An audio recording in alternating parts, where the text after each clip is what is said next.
Hermanos, buenas tardes. Quiero invitarlos para que allí donde estamos inclinemos nuestro rostro para tener una oración.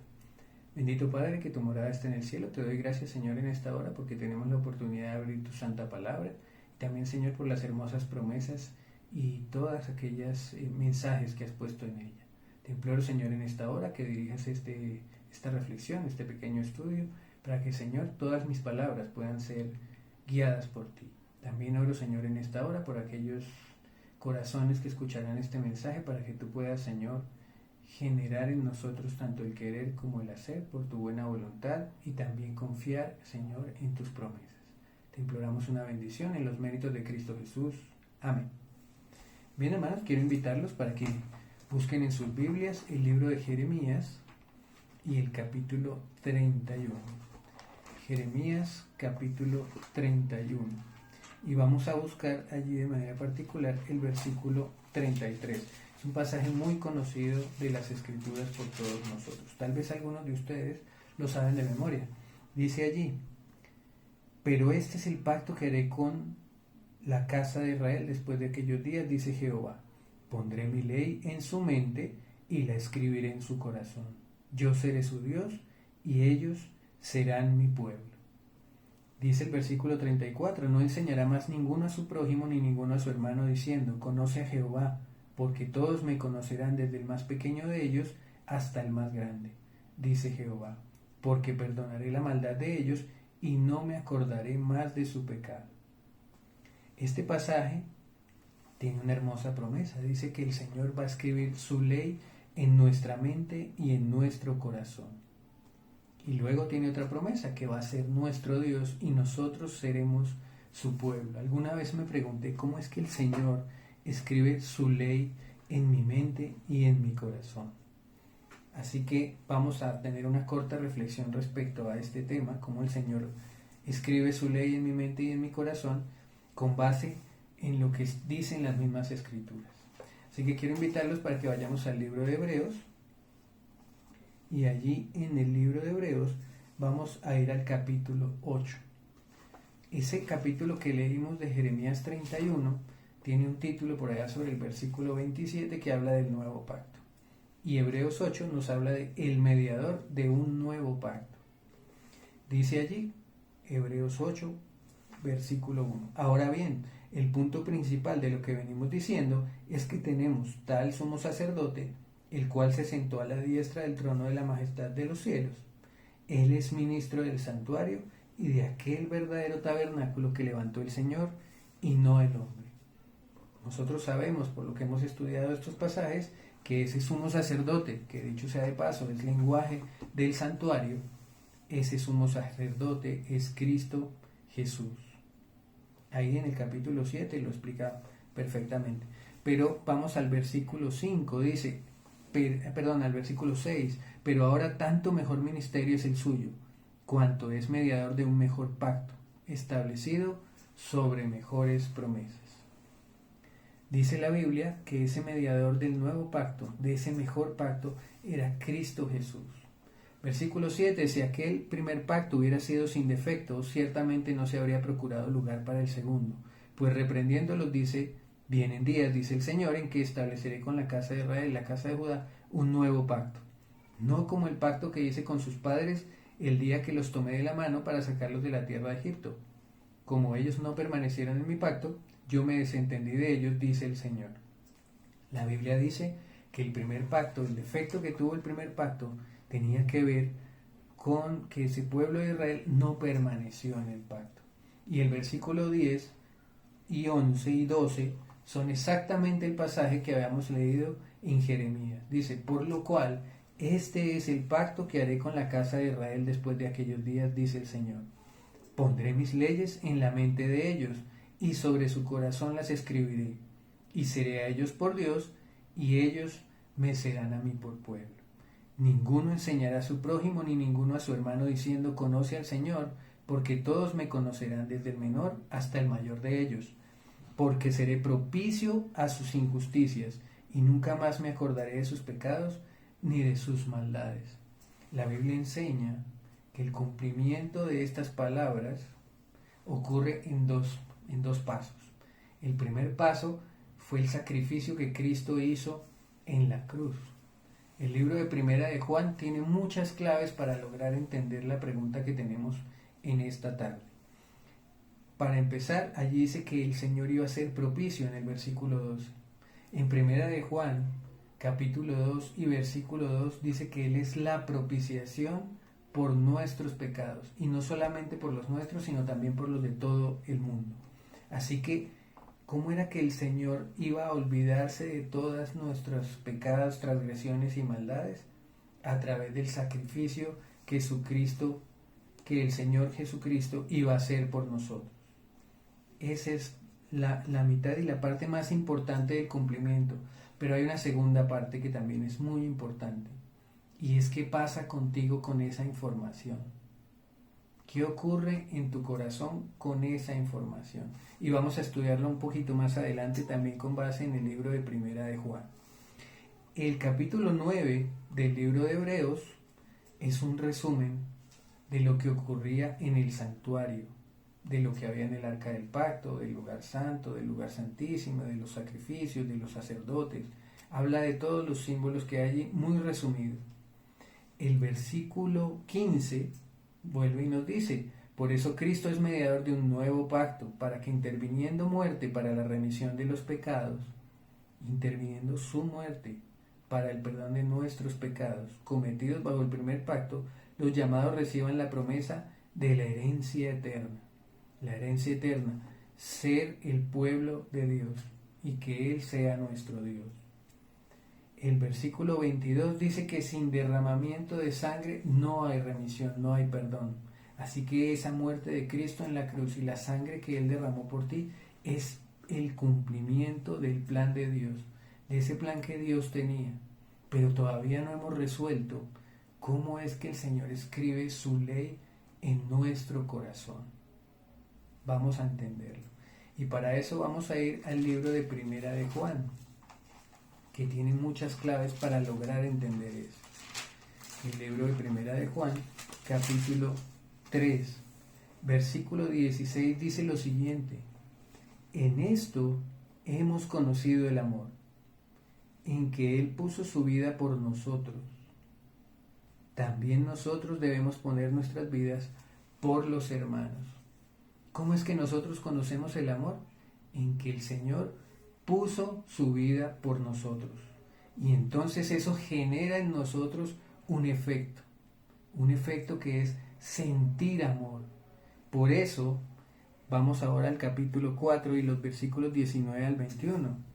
Dice el versículo 19: nosotros lo amamos a Él porque Él nos amó primero.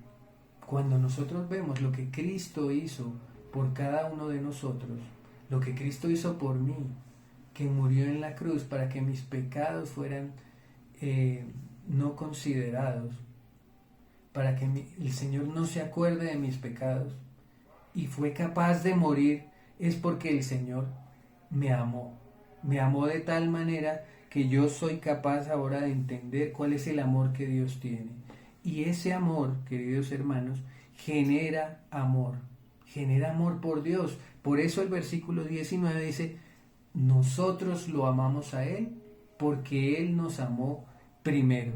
Versículo 20: si alguno dice yo amo a Dios pero odia a su hermano, es mentiroso, pues el que no ama a su hermano a quien ha visto, ¿cómo puede amar a Dios a quien no ha visto? Y nosotros tenemos este mandamiento de Él: el que ama a Dios, ame también a su hermano. La Biblia dice que ese amor no solamente nos lleva a amar a Dios, sino que también nos lleva a amar a nuestro prójimo, a amar a nuestros hermanos. Ese es el efecto que produce el entender lo que el Señor hizo por cada uno de nosotros. Así que la clave de cómo el Señor escribe la ley en nuestro corazón es el amor que produce el acto que Dios hizo en nosotros. Cuando al Señor Jesús le preguntaron en Mateo capítulo 22, vamos a buscarlo, en Mateo capítulo 22 le preguntaron cuál es el gran mandamiento en la ley. Eso lo encontramos a partir del versículo 35. Dice allí: Y uno de ellos, intérprete de la ley, preguntó para tentarlo diciendo: Maestro, ¿cuál es el gran mandamiento en la ley? Y miren lo que Jesús le responde: amarás al Señor tu Dios con todo tu corazón, con toda tu alma y con toda tu mente. ¿Cómo dice la Biblia que nosotros llegamos a amar a Dios? Cuando vemos que Él nos amó primero. Esa es la manera, cuando vemos ese acto que el Señor hizo. Y luego dice: este es el primero y grande mandamiento. Y el segundo es semejante: amarás a tu prójimo como a ti mismo. Dice la Biblia que el efecto que produce es precisamente amar al prójimo. Y todos sabemos que ese es el resumen de los 10 mandamientos. Los 4 primeros mandamientos se centran en nuestra relación con Dios, que debe estar basada en el amor, amor que viene como una consecuencia de ver lo que el Señor hizo por nosotros en la cruz. Y los otros 6 mandamientos que hablan acerca de nuestra relación con nuestro prójimo, y que se puede resumir si nosotros amamos al prójimo, también como una consecuencia de ver lo que el Señor hizo por cada uno de nosotros. Así que la obediencia y el amor están totalmente entrelazados.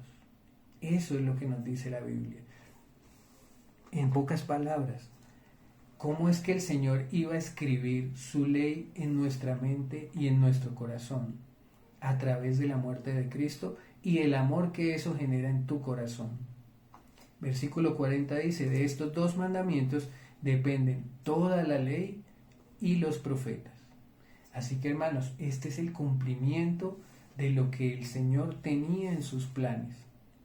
Es el cumplimiento, ese plan maravilloso de que Cristo muriera por nosotros, permite que en nosotros se genere un amor que nos lleva a obedecer.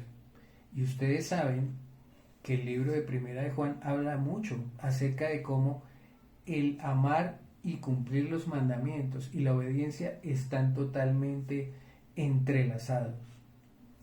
Dice allí, por ejemplo, el versículo en el capítulo 5, versículos 1 a 3 de Primera de Juan, vamos a buscarlos. Primera de Juan, capítulo 5, versículos 1 al 3, dice: todo aquel que cree que Jesús es el Cristo es nacido de Dios, y todo aquel que ama al que engendró ama también al que ha sido engendrado por él. En esto conocemos que amamos a los hijos de Dios, cuando amamos a Dios y guardamos sus mandamientos. Pues este es el amor a Dios, que guardemos sus mandamientos, y sus mandamientos no son gravosos. La Biblia nos enseña que el Señor escribe su ley en nuestra mente y en nuestro pensamiento, en nuestro corazón, a través del amor, que el Espíritu Santo nos lleva a sentir por Él cuando comprendemos el amor que Él tuvo al morir en la cruz. Hay una primera parte de ese versículo que estábamos tratando de analizar, de este pasaje de Jeremías. La primera parte del plan era que Cristo muriera. La segunda parte es que tú puedas ver el amor que Él tuvo para que se produzca amor en ti. Pero hay una tercera parte allí. Nos hablaba acerca de que Él iba a ser nuestro Dios y nosotros podemos ser su pueblo. El libro de Apocalipsis nos habla bastante de esto, y estos pasajes son muy relevantes para este tiempo del fin, para este tiempo en que vivimos. En el capítulo 12, en el versículo 17, otro pasaje muy conocido, nos dice: entonces el dragón se llenó de ira contra la mujer y se fue a hacer guerra contra el resto de la descendencia de ella. Sabemos que la mujer es la iglesia. Sabemos entonces que ese resto de la descendencia es el pueblo de Dios. Y esa señal que tiene ese pueblo de Dios, del cual Dios quiere ser el Dios de ellos, dice, son los que guardan los mandamientos de Dios y tienen el testimonio de Jesús. Son los que aman al Señor con todo su corazón, con toda su alma y con todas sus fuerzas, porque han visto lo que el Señor ha hecho por ellos. Por eso tienen el testimonio de Jesucristo. El capítulo 14 de Apocalipsis, y vamos a ir a leer un poquito acerca de algo que nosotros leemos bastante también, y es los versículos 6 en adelante. aquí nos habla de que al final del tiempo va a haber solamente dos grupos de adoradores. Aquellos quienes adoran a Dios por ser su creador y quienes adoran a la bestia y a su imagen.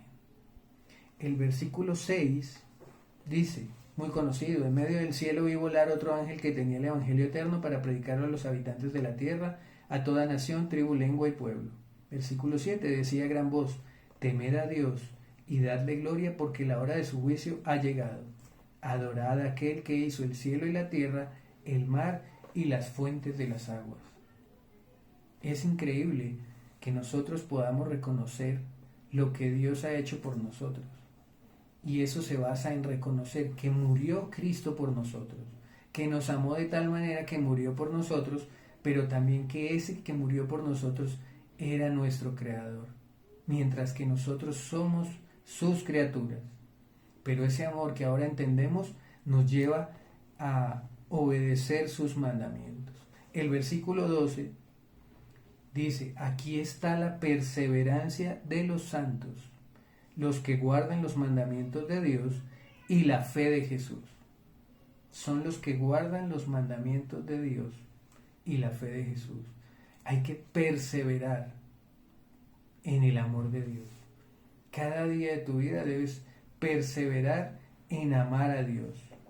Eso es lo que nos está diciendo allí, para que tú puedas obedecer sus mandamientos y tener la fe de Jesús. El versículo 13 también es muy conocido. Dice: y oí una voz que me decía desde el cielo: escribe, bienaventurados de aquí en adelante los muertos que mueren en el Señor. Sí, dice el Espíritu, descansarán de sus trabajos, porque sus obras con ellos siguen. Y habla del tiempo especial al final, cuando aquellos que mueran, considerados santos, pues dejarán sus obras como un legado. Hay algo particular en este versículo que me llamó mucho la atención recientemente, y hablando ahora de este tiempo.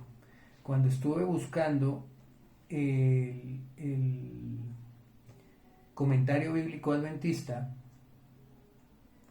hay una explicación allí como para todos los versículos, y dice: de aquí en adelante. Y voy a leer lo que dice el comentario bíblico adventista para compartir un poco con ustedes por qué me llamó tanto la atención. Dice: se refiere sin duda al periodo de los mensajes de los tres ángeles, dentro del cual se halla el tiempo de la persecución que desatarán la bestia y su imagen, cuando se imponga el aislamiento social y la sentencia de muerte. La primera vez que leí esto en el comentario bíblico adventista, dentro de estos días de la pandemia, me llamó poderosamente la atención, porque dice que se iba a imponer un aislamiento social. Y precisamente nosotros estábamos usando esas palabras en el tiempo exacto cuando leí esto, cuando empezó la pandemia y ese aislamiento social. Y la verdad es que me llamó poderosamente la atención y me hizo un llamado a pensar que nosotros estamos viviendo en verdad en los últimos días de esta tierra. Y vivir en los últimos días de esta tierra significa que nosotros tenemos que perseverar en amar a Dios. Este es el momento en que el amor a Dios tiene que estar por encima de todo, por encima de tus circunstancias, por encima de tu condición, por encima de los problemas, porque el Señor está cercano a nosotros, está pronto a regresar. Y por eso quería compartir esta partecita. Y dice allí que se impondrá el aislamiento social y luego la sentencia de muerte. Está muy cerca ese tiempo, queridos hermanos, muy cerquita de que ya se imponga esa sentencia de muerte. Y tú lo que tienes que hacer es perseverar en el amor a Dios. ¿Cómo? Viendo lo que el Señor hizo por ti en la cruz. Por eso la hermana White nos invita a contemplar los pasajes de la muerte de Cristo, los pasajes del Calvario, porque en esos pasajes que están llenos de tristeza y dolor, podemos ver el amor que Dios tuvo para con cada uno de nosotros. pero además se cumplirá lo que el Señor quería, porque dice Apocalipsis 21, también lo dice allí en el versículo 3, cuando se habla de que va a haber cielos nuevos y tierra nueva, nos dice allí: oí una gran voz del cielo que decía: el tabernáculo de Dios está ahora con los hombres. Él morará con ellos. Ellos serán su pueblo y Dios mismo estará con ellos como su Dios. El Señor va a cumplir su plan y está muy cerquita de que culmine su plan, en el cual nosotros podremos morar con Él como su pueblo. Y lo que nos pide hoy es que lo amemos con todo nuestro corazón para que podamos guardar sus mandamientos. Es la manera como Él escribe en nuestro corazón su ley. Quiero invitarlos para que inclinen su rostro y vamos a finalizar con una oración. Bendito Señor que estás en el cielo, te damos gracias porque en esta hora tenemos la oportunidad de abrir tu palabra, de escudriñarla y entender, Señor, lo que querías decir con que has escrito en nuestro corazón tu ley. Ayúdanos, Señor, para que a través del amor podamos cada día obedecerte. También, Señor, que podamos movernos a ayudar a nuestro prójimo, a nuestros hermanos y a todos aquellos que lo necesiten, porque el amor que hemos visto en la cruz está actuando en nosotros. Te imploro una bendición en esta hora, en los méritos de Cristo Jesús. Amén. Una feliz tarde, mis hermanos.